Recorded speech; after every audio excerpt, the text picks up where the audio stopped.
Instead of celebrating the start of the new year, a South Austin man says he had to bury his beloved dog. He says somebody shot the pet and left him to die in the cold.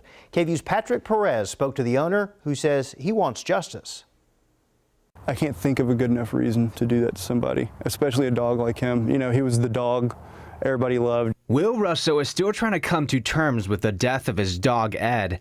The German Shepherd mix was Russell's best friend for nearly 9 years. I've had him since I got out of the military. He was kind of like the first big purchase of, come to Austin, get a dog and just chill out for a little bit. Yeah, he was, he made me the guy I am, But 2 days before New Year's Eve, he says Ed disappeared from the yard of his home on Cherry Meadow Drive in South Austin. I started looking. I walked up and down the creek and it got dark and I couldn't see. Russell says he drove around and looked for him until the early morning hours, but he couldn't find him. And the next morning I went looking and I found him over here, just 4 or 5 houses down.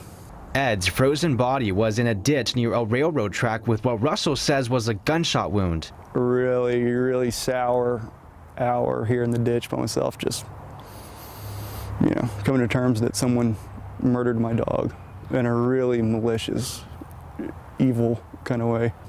I can't go into how much I miss him. Yeah, heart's broke.